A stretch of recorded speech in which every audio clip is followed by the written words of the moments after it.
Imagine someone being tied to a device, and as they're attached to it, their body gets stretched. You can hear the unsettling sounds of their joints and cartilage popping as their limbs are slowly pulled apart. In this video, we'll explore a chilling aspect of history where we delve into the examination of 10 of the most brutal forms of torture that were inflicted upon women.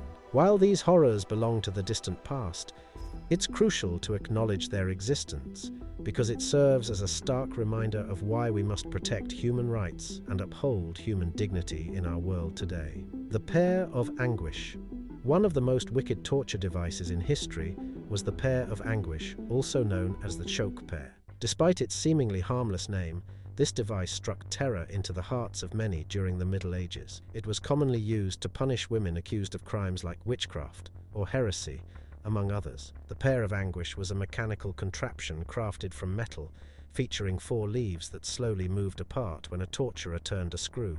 The way it was used could vary, but it generally involved inflicting extreme pain by mutilating sensitive parts of the accused, often leading to their agonizing demise. What's particularly ironic about the Pear of Anguish is its seemingly innocent appearance when closed. It could easily be mistaken for a large pear of something harmless, masking its true brutal purpose. However, once it was inserted into the victim and the screw was turned, those leaves would expand, causing unimaginable suffering. This horrifying tool was especially directed at women, with torturers justifying its use by associating their victims with supposed unnatural acts. Most of those subjected to this cruel device were women accused of witchcraft, a time when witch hunts were rampant. Society's fear and misunderstanding of women who didn't conform to the norms often led to these unfounded accusations of witchcraft, resulting in the dreadful application of the Pear of Anguish. It's crucial to recognize that the Pear of Anguish wasn't just a physical torture device, it was also a psychological weapon. The fear it instilled in the general population served to quash any dissent and maintain social order. It served as a grim reminder of the dire consequences of disobedience and illustrated just how far those in power were willing to go to maintain control.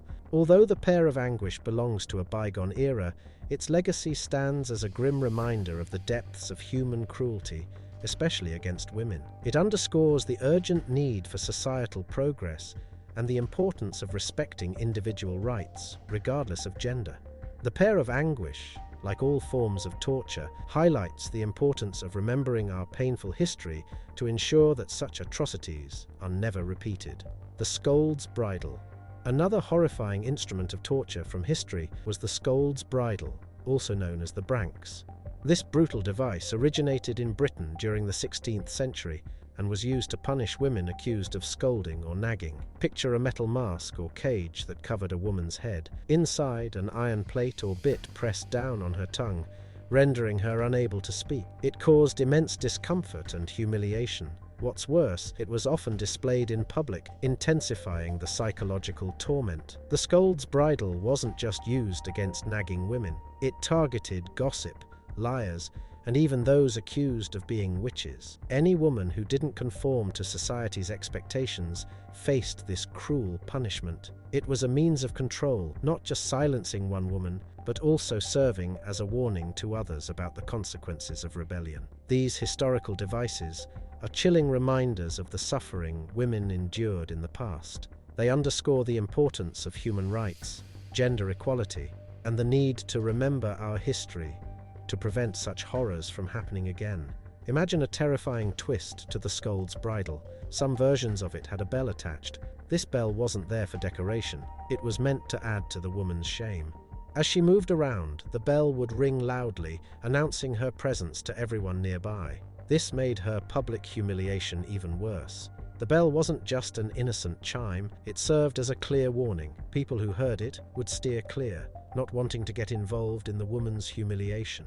The goal was to combine physical discomfort with public shame, to break her spirit, force her into submission, and most importantly, to deter others from behaving similarly. Sadly, the Scold's Bridle wasn't limited to Britain alone. This cruel device was exported to various colonies, spreading fear and control across different cultures and societies. It found a particularly sinister place in colonies where witch hunts were common, adding another layer of fear for women.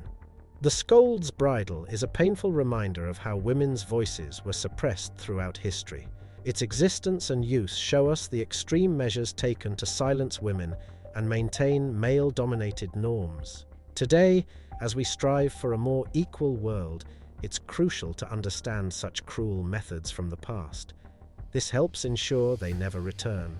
While the physical scold's bridle is a thing of the past, the struggle against metaphorical bridles that suppress women's voices continues. Let us never forget these dark chapters in our shared history, reminding us of the importance of gender equality and human rights. Iron Maiden. Imagine a horrifying contraption from history known as the Iron Maiden.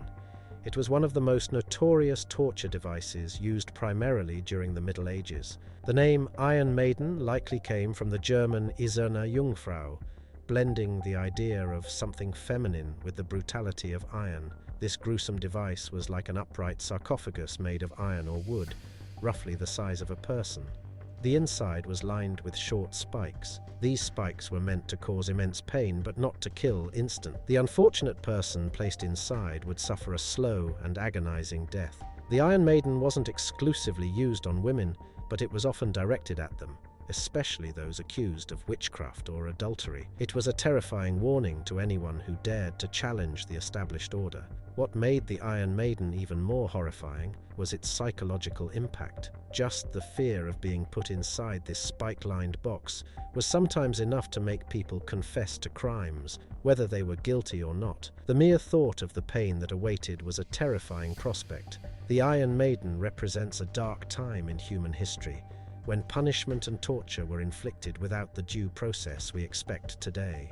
It reminds us of how far humans can go to harm each other, driven by fear, power, and control. It's crucial to remember these grim moments in history, especially the atrocities committed against women who often suffered under societal oppression and violence. The Iron Maiden serves as a stark reminder of the importance of progress in justice, gender equality, and human rights. Spanish donkey.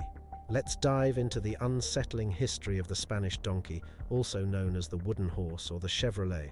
This notorious torture device was unfortunately quite common during the Middle Ages. Despite its seemingly harmless name, it brought immense pain and suffering to its victims in a horrifyingly unique way. The Spanish donkey wasn't solely used on women, but it often targeted those who didn't conform to the norms of society, a group that included women. Now picture this. It consisted of a sharp-edged wooden board mounted on a sawhorse-like structure. The victim was forced to straddle the board with weights or extra pressure applied to their feet.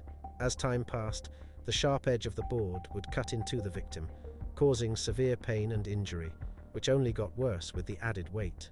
What made the Spanish donkey particularly cruel was its simple yet efficient design. It could be made quickly using readily available materials, making it easy to use widely. Torturers could control the level of punishment by adjusting the weight, allowing them to prolong the victim's suffering. Historically, this gruesome device was often used during witch trials, inquisitorial proceedings, and even in military settings to punish disobedient soldiers. But it didn't stop there. It was also used as a tool for public humiliation. Victims were tortured in public places like the town square, with their suffering on full display. This served two purposes: punishing the individual and warning others against similar actions. It was a clear message: conform or face severe consequences. The Spanish donkey stands as a stark reminder of past societal cruelty and a lesson for future generations. The physical and psychological pain it inflicted emphasizes the need for constant vigilance against human rights abuses. As we reflect on these historical horrors, we're reminded of the progress made and the importance of continuing to advance human rights, especially for marginalized individuals. Remembering the Spanish donkey highlights the ongoing work for justice, equality, and the protection of human dignity. It's a stark reminder of the depths of cruelty humans are capable of, and the urgent need to build a society where such brutality is eradicated for good. Witch trials and duckling stools. Let's delve into a dark part of history that involves witch trials and an instrument of humiliation known as the ducking stool. This story spans from the Middle Ages to the early modern period and is marked by fear, superstition, and the unfair treatment of women. Witch trials were legal proceedings that took place in Europe and its colonies from the 15th to the 18th centuries. These trials were focused on prosecuting people accused of witchcraft. It was a time of widespread fear and hysteria, driven by religious beliefs, social unrest, and a lack of understanding about natural events. Sadly, women faced the brunt of these trials, with estimates suggesting that about 75 to 85% of those accused and executed for witchcraft were women. Now, let's talk about the ducking stool. This was a common form of punishment during witch trials, and it was specifically used against women. It consisted of a chair attached to a lever. The accused person would be dunked into a body of water using this apparatus. But it wasn't just about physical torture. It was designed to publicly humiliate the victim. They were often paraded through the streets before the punishment. The logic behind the ducking stool was based on superstition and religious beliefs. People believed that water, being pure, would reject witches. If the accused floated, they were considered guilty of witchcraft because it was seen as a sign that the water was rejecting them. However, if they sank and risked drowning, they were considered innocent. This trial by ordeal put the accused in a no-win situation. Either they survived the ducking but were condemned as witches, leading to execution, or they drowned, proving their innocence but losing their lives in the process. What's truly disturbing about this method is how it manipulated natural phenomena to justify and carry out brutal acts of violence, especially against women. The witch trials and the use of ducking stools show the extremes of human fear and the capacity for cruelty. They demonstrate how far societies went to suppress and control women, especially those who challenged societal norms. Remembering these grim chapters of history helps us understand how societal attitudes and legal practices have evolved. It underscores the importance of questioning baseless superstitions and biases, the need for fair and equitable judicial processes, and the ongoing vigilance required to prevent such atrocities from happening again. The memory of the witch trials and the ducking stools serves as a stark reminder of past injustices and the ongoing struggle for women's rights and equality. The Spanish Inquisition and torture rack. Let's explore a dark chapter in history known as the Spanish Inquisition, a time of religious persecution and systematic torture. During this period, from the 15th to the 19th centuries, fear and violence prevailed, as religious beliefs were strictly enforced. One of the most infamous torture devices used during this period was the torture rack, and although it wasn't exclusive to women, it was often used on them. The torture rack, also called simply the rack, was a rectangular wooden frame with rollers at each end. The victim's wrists and ankles were tightly bound to these rollers, and a handle was used to gradually increase the tension. This had the horrifying effect of stretching the victim's body to unbearable lengths. The extreme stretching caused excruciating pain, often leading to dislocated limbs and severe muscle damage. The Spanish Inquisition used the rack to extract confessions from people accused of heresy. The pain was so intense that many victims would confess to crimes they hadn't committed, just to put an end to their suffering. In some cases, additional weights or other torture methods were used to make the pain even worse. The use of the rack by the Spanish Inquisition was a symbol of its broader oppressive tactics. The excruciating physical pain it inflicted was part of a larger strategy to instill fear, maintain control, and silence any form of dissent. The rack, along with the other cruel methods employed by the Inquisition, served as a brutal display of power. But the legacy of the Spanish Inquisition and the torture rack goes beyond their historical context. They serve as powerful reminders of the dangers of unchecked religious fanaticism, absolute power, and the violation of human rights. These brutalities emphasize the urgent need to protect against torture and the importance of freedom of thought, conscience, and religion. Reflecting on these grim chapters in history helps us recognize the progress we've made towards human rights and the rule of law. The horrors of the Spanish Inquisition and the torture rack underscore the necessity of staying vigilant and resisting all forms of oppression. The memories of the women who endured such terrible devices remind us of the ongoing fight for gender equality, justice, and human rights for everyone. They highlight the importance of learning from the past to prevent such atrocities from happening again and to continue working towards a fair and just world for all. Chinese foot binding. Let's explore a painful chapter in Chinese history known as foot binding. This deeply ingrained cultural practice in imperial China was one of the most brutal forms of body modification inflicted upon women. While it wasn't a conventional torture device, it amounted to physical and psychological oppression, constraining not only women's feet, but also their freedom and mobility in a society dominated by men. Foot binding was a tradition that endured in China for nearly 1,000 years, spanning from the 10th to the 20th century. It involved tightly wrapping bandages around the feet of young girls, usually between the ages of 4 and 9.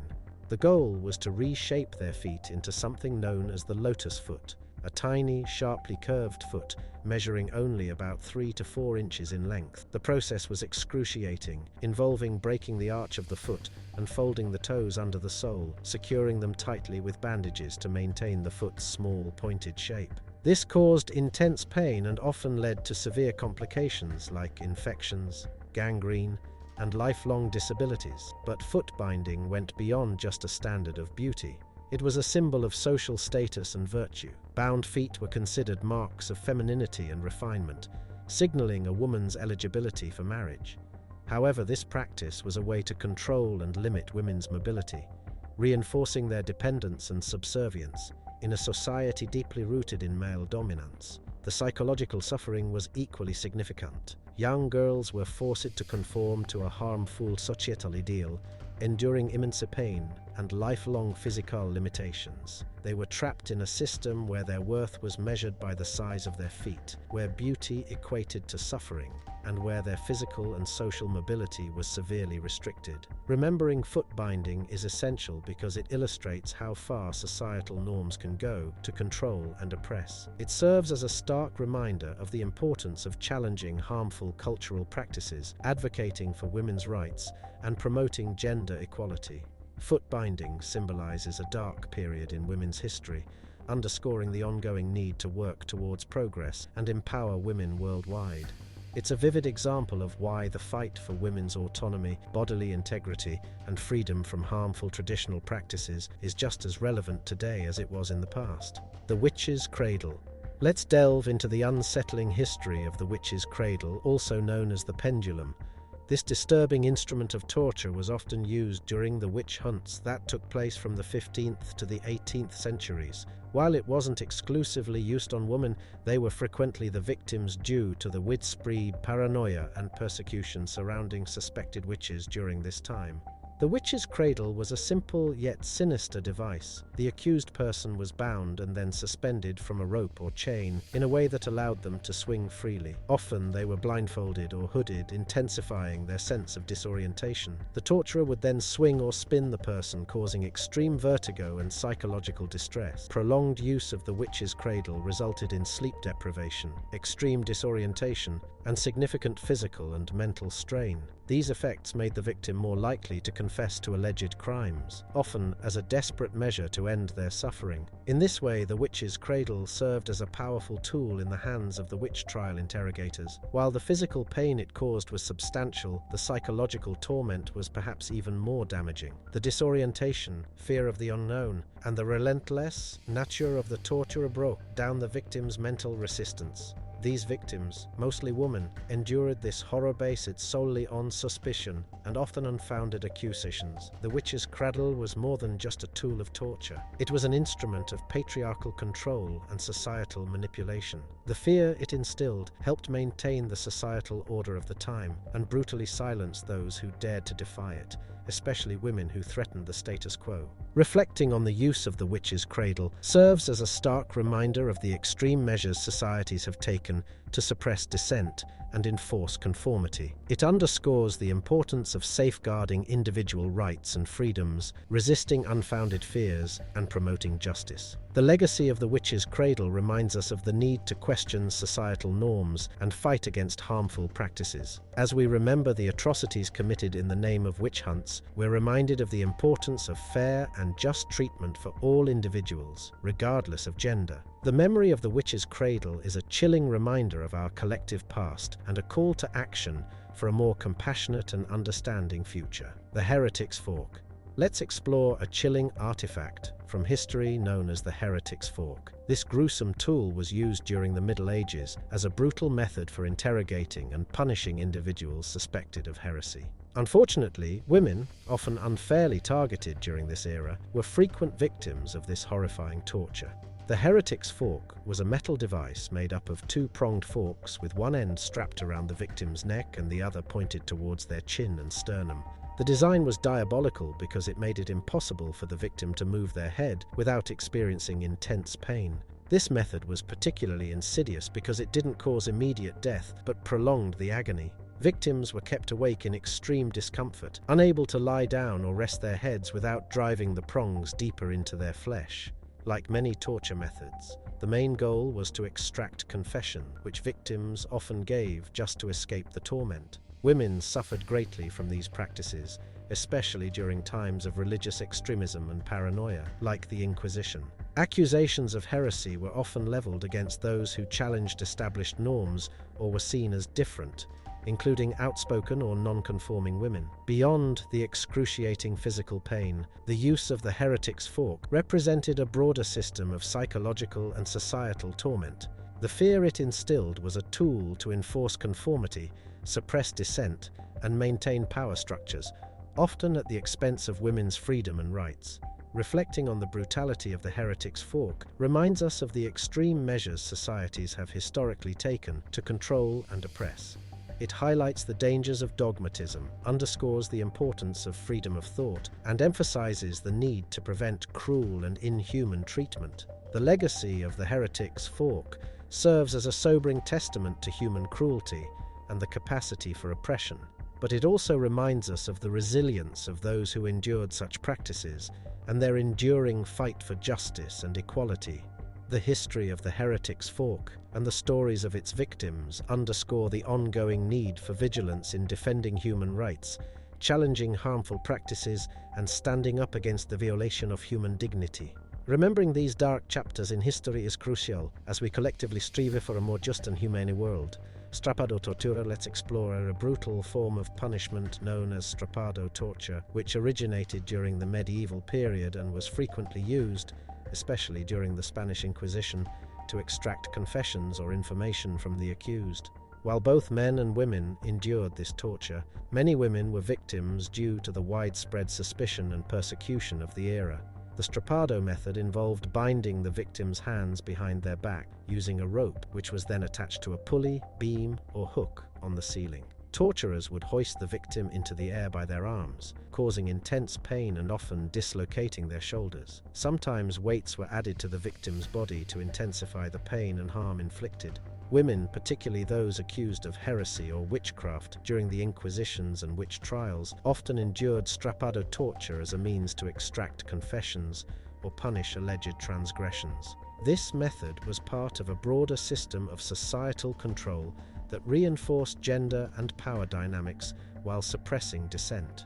Reflecting on the use of strappado torture provides a grim insight into the extent of human cruelty. It serves as a stark reminder of the misuse of power, the dangers of fanaticism, and the pressing need for the protection of human rights. The legacy of strappado torture underscores the importance of safeguards against torture and ill treatment, the respect for due process, and the fight for gender equality. Remembering these historical atrocities is crucial as we collectively commit to preventing such acts of brutality from recurring.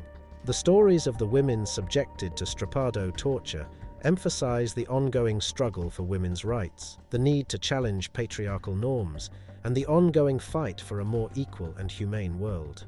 These reflections from our past serve as potent lessons for our present and guideposts for our future. Thanks for watching the video, and if you found it informative, please like and subscribe to Time Capsule for similar content. We look forward to sharing more knowledge with you in the future. Until then, take care.